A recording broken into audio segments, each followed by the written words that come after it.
Yeah, I think we have everything we need. We have very high quality, and now we have been shown that France is ready for his first UFC champion, and I think it could begin.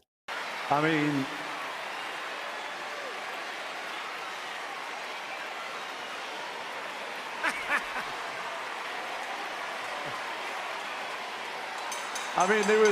there was nobody else to fight. I'll just like, Ciryl, you just do your thing, man. You just do your thing. I'll just chill.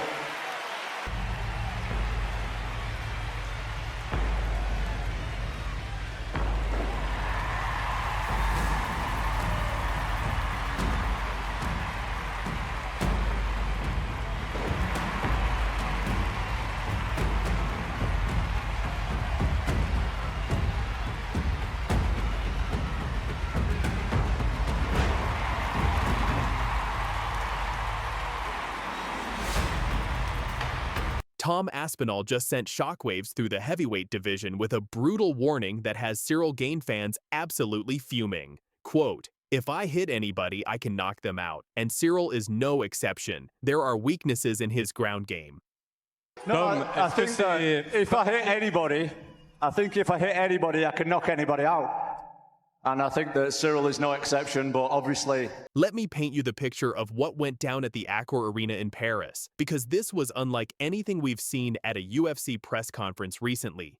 The moment, and I mean the exact moment, Tom Aspinall picked up that microphone, the entire French crowd erupted in deafening boos. We're not talking about your typical crowd reaction here. This was so intense that even French journalists were getting booed just for directing questions to the English champion. Here's what actually happened. Aspinall started to explain his title situation, saying, there was nobody else to fight, and he literally couldn't finish his sentence. The boos were so overwhelming that he just gave up mid-sentence and said, "Ciryl, you just do your thing, I'll just chill." There was nobody else to fight. I'll just like, Ciryl, you just do your thing, man. You just do your thing, I'll just chill. The atmosphere was so toxic that it reminded fans of when Dricus du Plessis got absolutely destroyed by crowds before. The difference? Aspinall didn't let it rattle him. This tells us something crucial about the pressure Gane is under. The entire nation of France is behind him, expecting him to become their first UFC champion. That's either rocket fuel or crushing pressure. We'll find out on October 25th.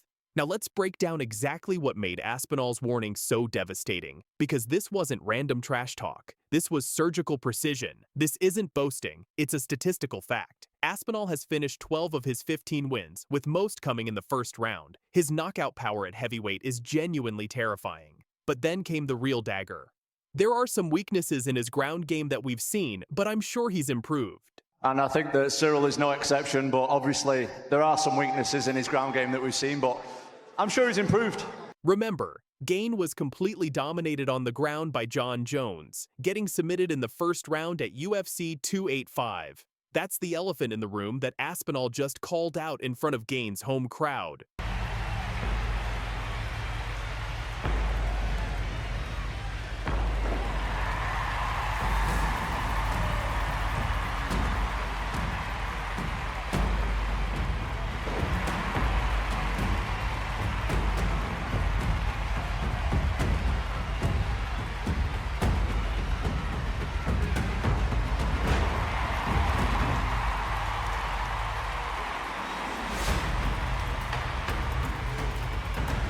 What's brilliant about Aspinall's approach is the backhanded compliment, but I'm sure he's improved. It sounds respectful, but it's actually saying you had to improve because you were so bad before. And here's the kicker. Aspinall said all this while being booed out of the building, maintaining ice-cold composure. That's championship-level mental strength right there. Tom Aspinall's path to undisputed champion has been a roller coaster. He was the interim champion, desperately wanting to fight Jon Jones to unify the titles. But Jones kept avoiding him, eventually retiring in June rather than face the English striker. Aspinall literally said in interviews, "I'm not in the realm of dodging fights at all. I'm ready to fight absolutely anybody." A clear shot at Jones. And of course, it's been pretty interesting, all the stuff that Jon Jones has been saying to the media this week, and I'm sure there's more to come, but check out these. You're beating guys who aren't even champions, and you consider yourself a champion. He's not a champion. So Jon said, I need to fight more champions. But this is the problem I've got. Jon is the champion and he won't fight me. And he says that he won't fight me because it's too much of a gamble. Now he's facing Gane, who's had his own championship heartbreak. This is Gane's third shot at UFC gold after losses to Francis Ngannou at UFC 270 and Jon Jones at UFC 285. At 35 years old, this might genuinely be his last realistic chance. The stakes couldn't be higher. Aspinall is defending his undisputed title for the first time. Gane is trying to become France's first UFC champion. The pressure is immense on both sides, but Aspinall's warning suggests he's embracing that pressure while trying to put doubt in Gane's mind. French lightweight contender Benoit Saint-Denis immediately fired back on social media, declaring, "France is ready for its first UFC champion, and I think it will be Gane." The French MMA community has rallied around their heavyweight hope. What's telling is that even Aspinall's critics admit his warning was based on facts, not fantasy. That ground game vulnerability is real, and everyone knows it. Both men are 6 feet 5 inches heavyweights who move like middleweights, but their games are completely different. Aspinall said it perfectly. It's rare to see two heavyweights our size move like we do. This is the new age of heavyweights. Aspinall's advantages: devastating knockout power, superior grappling, and submission skills. His ground game is legitimately world-class for a heavyweight. When he threatens Gane's ground game, he's speaking from a position of strength.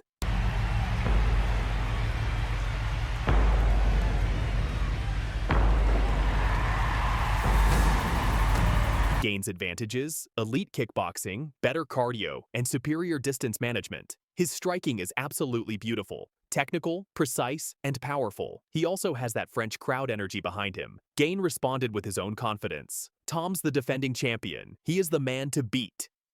He's never fought someone like me. I bring something different." But notice he didn't address the ground game comment directly. That's telling. Here's my honest assessment after analyzing this entire situation. Aspinall's warning isn't just psychological warfare, it's tactical preparation. He's clearly identified Gane's biggest weakness and isn't shy about exploiting it. The mental warfare aspect shows he's thinking like a champion, not just a fighter. However, Gane is desperate. This is likely his last title shot, and desperate fighters are dangerous. If he can survive the early storm and make it a technical striking battle, he has the tools to win. What's your take? Was Aspinall's warning justified or disrespectful? Can Gane overcome his ground game weakness? Drop your predictions in the comments. I read every single one. Smash that like button if this breakdown helped you understand the deeper story. Subscribe for more detailed MMA analysis and ring that bell for notifications. Thanks for watching, and remember, in the fight game, sometimes the most dangerous warnings are the ones based on truth. Khamzat Chimaev beat Dricus du Plessis to win the belt a few weeks ago. What was your reaction to that? Is that the way you expected that fight to go? I was expecting a victory of Khamzat, but I wasn't expected as well of a victory, dominating for 5 rounds like he did. French knockout artist Nassourdine Imavov is sending a crystal-clear warning message to UFC President Dana White about who should be next in line for newly crowned middleweight champion Khamzat Chimaev. And trust me, this Frenchman is not holding back. Plus, we'll break down his recent Twitter activity that's got the entire MMA community buzzing. So smash that like button, hit subscribe, and let's dive into this explosive story. The Russian, according to Kyle Bahia, that now lives and trains out of Paris, France, this man just knocked out Israel Adesanya, the former champion. So you got to think, whoever wins this fight next should be fighting for a belt. And I'll tell you, top to bottom, there's some fantastic fights. All right, fight fans, let's get straight to the point. Nassourdine Imavov, the #2 ranked middleweight contender, is absolutely done playing games with the UFC brass after Dana White announced that both the UFC Paris and UFC Vancouver main events would essentially act as semifinals to determine Chimaev's next challenger. You'd expect fighters to be frustrated, right? Well, Imavov? He's taking a completely different approach. When asked about White's announcement, Imavov didn't mince words. "No, I'm not disappointed. I know what I'm worth, and after this fight, I'm going to be the #1 contender for the belt." No, I'm not disappointed. You know, I know what I'm worth. I know that after this fight, I'm going to be the #1 contender for the belt. But here's where it gets spicy, folks. Imavov continued, "What I've done in the weight class, no one else has done it." I'm just different from any other guys in the weight class. I've done in the weight class. No, I'm just different than any other guys in the weight division, in the weight class. This is a direct shot at everyone else in contention: Caio Borralho, Renier de Ridder, and Anthony Hernandez. Imavov is essentially saying, I've already proven myself, these other guys haven't. Now let's talk about what's happening on social media, because Imavov isn't just talking in interviews, he's taking this message directly to the people. On Twitter, Imavov posted, Dana White, you want to see who deserves the title shot? Watch me work this Saturday. I'm not just another contender, I'm the contender. And then, in a follow-up tweet that absolutely blew up the MMA Twitter sphere, I knocked out Adesanya, I dominated Cannonier, now I'll show everyone why I'm levels above the rest. Khamzat, I'm coming for that belt. At Dana White, no more games. The confidence is absolutely unreal. This man is not asking for a title shot, he's demanding it. Now, here's what's interesting about Imavov. While he's calling out Dana White and asserting his dominance over other contenders, he's showing nothing but respect for the new champion Khamzat Chimaev. Imavov watched Chimaev's dominant performance against Dricus du Plessis and had this to say, I was expecting a victory for Khamzat, but I wasn't expecting that kind of dominating performance for 5 rounds like he did. I was expecting a victory of Ramzat, but I wasn't expected as well of a victory dominating for 5 rounds like he did. He went on to break down the technical aspects. Keeping a champion like DDP on the ground for 5 rounds, it's something very technical to be made, and I was very impressed with that. I see the technical aspect of it, and keeping a champion like a DDP for 5 rounds on the ground, it's something very technical to be made, and I was very impressed with that. This shows Imavov isn't just talking trash, he's studying his future opponent and giving credit where credit is due. That's the mark of a true professional and future champion. But before any title talk can become reality, Imavov has to handle business this Saturday at UFC Paris against the undefeated Caio Borralho. And let me tell you, there's already bad blood between these two. Borralho has been claiming that Imavov was ducking him, but the Frenchman is having none of it. Imavov fired back. You don't want to trust liars. He's been lying many times before. I didn't even know him before he started to call me out. For me, it was just a fan following me on Instagram. You don't want to trust liars. He's been lying many times before. I didn't even know him before he started to call me out. I wasn't watching his fight. For me, it was just a fan following me on Instagram. That's a brutal dismissal right there. Fighting in front of his home crowd in Paris, Imavov promises fireworks. Without a doubt, I'm going to finish him, and I'm always, during the fight, going to be looking for the finish. Without a doubt, I'm gonna finish him, and I'm always during the fight gonna be looking for the finish. The Accor Arena is going to be electric this Saturday night, and with Imavov's knockout power, just ask Ciryl Adesanya, this could be a very short night for Borralho. Here's what makes this whole situation so fascinating.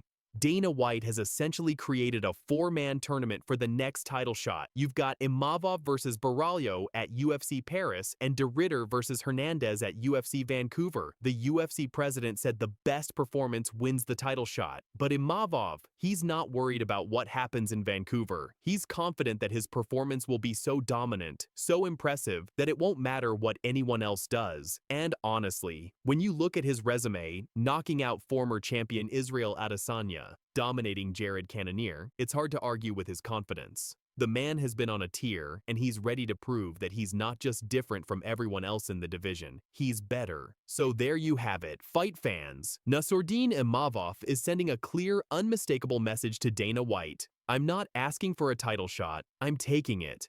This Saturday at UFC Paris, we'll see if he can back up all this talk with another spectacular performance. What do you think? Is Imavov right that he's already done enough to earn a title shot? Or should he have to win this tournament like everyone else? Let me know in the comments below. Don't forget to smash that like button, subscribe for more UFC news and breakdowns, and hit that notification bell so you never miss our latest content. What's up, guys? I'm here in Chicago, UFC 319. My weight class division, the title fight. I'll be the next one because I think Khamzat will win, and I'll be the next one to stop the war. Let's go, Chicago. I see you soon. Khamzat Chimaev versus Dricus du Plessis. The advantage of this. What I told the UFC, if you want me to fight Sean, I'm ready. If you want me to fight Hamzat, I'm ready. If you want me to fight Robert, I'm ready. Both Sean and Hamzat are my friends. But when we come in this level of the sport and in this position of top 5, top 6, one fight away of a title fight, we are not in the position to choose any fight. So I think everybody will understand it's just business and we're here to fight. That's what we do. Caio Borralho sends a clear warning message to Khamzat Chimaev. I know Khamzat Chimaev's system. Here's how I'll beat him. What's up, fight fans? That bombshell warning just dropped from Brazilian contender Caio Borralho, and he's not stopping there. He's calling out champion Khamzat Chimaev with insider knowledge that has the entire MMA world buzzing. I'll pick Kyle for this fight, but I think it'd be, and also it's a well-matched fight, like I said, but I think it'd be edged out by Kyle. They're fighting in France as well. Ooh, home court advantage. I don't know how that's going to play with Nasruddin, but I don't think it's going to be an impact on them negatively or positively. Yeah, I'm going to go Kyle in this fight, and I'm going to go decision. I'm going to go decision by Kyle. Who do you think initiates the grappling first? I think Imavov probably does, because the feet will be too much for him. The hands will be too much for him from Kyle, so he'll have to mix it up to keep Kyle guessing. I'm still going to go Kyle, and I think it's going to be a unanimous decision. It'll be a good fight. Plus, Ciryl Adesanya believes Borralho can beat Khamzat. And we're breaking down exactly why the former champion is backing the Brazilian. And you're watching UFC Central, where we dive deep into the biggest stories shaking up the octagon. I know a lot of guys aren't out there calling out Dagestani guys, but that could be your little trademark thing. Is that something you might want to start calling out some more of the Dagestanis and taking that fight that other people don't want to take? I can take anyone, man. I'm not gonna call the Dagestani guy. I have very respect for these guys. They're very tough. They are doing this wrestling thing since they were little. We saw Khabib, what he did, and I'm a big fan of him. So I don't want to make this like a rivalry, you know? Congrats on the victory. Thank you.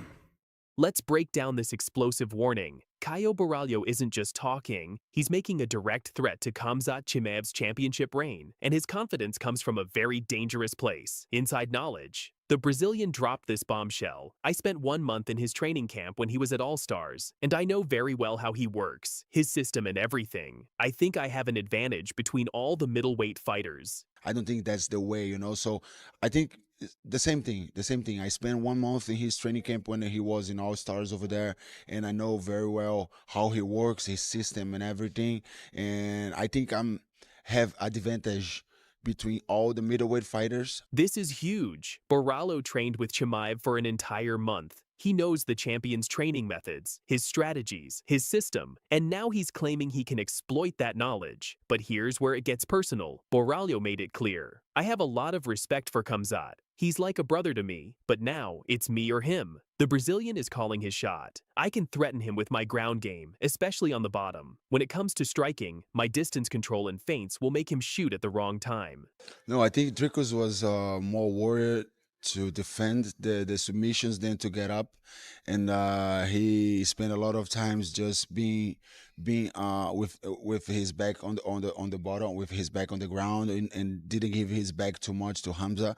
But I think he did a pretty good work defending, but then he annullated the other things to get up and get out of the positions, you know. This isn't just another contender hoping for a title shot. This is a man who trained alongside the champion, studied his every move, and now believes he's cracked the code. Now here's where things get really interesting. Former UFC middleweight champion Ciryl Adesanya believes Borralho can beat Khamzat Chimaev, and his endorsement is based on pure technical analysis. Adesanya broke down his prediction on YouTube. I'm going Caio in this fight by decision. Stand-up-wise, I'll give the edge to Caio. I like the way he strikes. I like the way he positions himself as a southpaw, because he always has his foot in the right place. I'll pick Kyle for this fight, but I think it'd be, and also it's a well-matched fight, like I said, but I think it'd be edged out by Kyle. They're fighting in France as well. Ooh, home court advantage. I don't know how that's going to play with Nasruddin, but I don't think it's going to be an impact on them negatively or positively. Yeah, I'm going to go Kyle in this fight, and I'm going to go decision. I'm going to go decision by Kyle. Who do you think initiates the grappling first? I think Imavov probably does, because the feet will be too much for him. The hands will be too much for him from Kyle, so he'll have to mix it up to keep Kyle guessing. I'm still going to go Kyle, and I think it's going to be a unanimous decision. It'll be a good fight. Think about this. Adesanya is a former champion who knows elite-level striking better than almost anyone. When he gives you the technical edge, that carries serious weight. The last style bender continued. He attacks well on the rear side. Left hand, left leg. He has good feints as well.